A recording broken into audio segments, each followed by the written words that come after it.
مرحبا، أنا مريم طالبة طب أسنان بالجامعة الأمريكية بالعراق سليمانية. سبب اختياري للجامعة الأمريكية لأنها هي أول وأقدم جامعة أمريكية بالعراق افتتحت هنا بالسليمانية، وطبعاً ما ننسى مميزاتها إنها تحتوي على شهادة معترف بها عالمياً، كفاءة مدرسيها، وطبعاً إنها محاطة بطبيعة جبال سليمانية الحلوة والتنوع الثقافي اللي ما راح نلقاه بأي جامعة ثانية. يتميز قسم طب الأسنان عندنا بالجامعة الأمريكية إنه يتكون من نظام السمسترات، 10 سمسترات يدرسوها دكاترة بخبرات عالية وشهادات عالمية.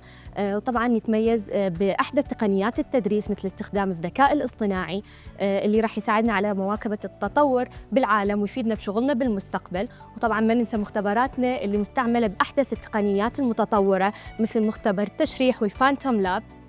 بهاي المميزات راح تخرج جامعتنا دكاترة بخبرات عالمية تأهلهم على الشغل داخل العراق وخارجه.